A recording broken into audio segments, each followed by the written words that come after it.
Hey guys, good evening. তো দেখতেই পাচ্ছ আজ পুরো আমি চলে এসেছি একদম স্টেশনে, কারণ আমি যখন ডিউটি থেকে বাড়িতে ফিরছি তখন দেখছি প্রচণ্ড বৃষ্টি পড়ছে। বৃষ্টির অনুভবটা কিন্তু খুব একটা পাওয়া যাচ্ছে না, কিন্তু তাও এত পরিমাণে ঝড়টা হচ্ছে সে মানে বলা যাবে না। আর দেখো এখানে এই সিঁড়ি দিয়ে এই ভাইটা নামতে নামতে পড়ে গেছে, কারণ বৃষ্টিতে না মানে পুরো ভিজে গেছিলো সিঁড়িটা। তো আস্তে আস্তে নামা উচিত ছিল, যাই হোক উনি হয়তো বুঝতে পারেনি, তার জন্য পড়ে গেছেন। আর এত ঝড় দিচ্ছে মনে হচ্ছে আমি ওপরে যে দাঁড়িয়ে আছি আর পুরো মনে হচ্ছে আমি উড়ে চলে যাচ্ছি, এরকম মনে হচ্ছে। আর চলো তোমাদেরকে দেখাচ্ছি বিদ্যুৎটা কেমনভাবে চমকাচ্ছে। তো অলরেডি আমি ট্রেনে উঠে গেছি, ভাগ্যিস আমি ট্রেনটা পেয়ে গেছি, নাহলে আজকে কতক্ষণ লেট হতো সেটা আমি জানি না।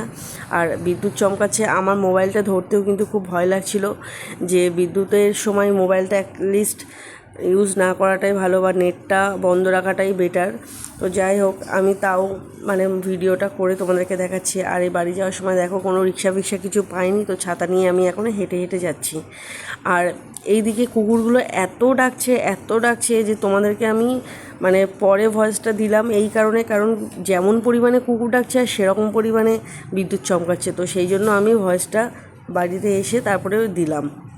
আর বৃষ্টিটা দেখতে কিন্তু খুবই সুন্দর লাগছে, কিন্তু বিদ্যুৎটা এখনও চমকাচ্ছে। চলো দেখা হচ্ছে নেক্সট ভিডিওতে।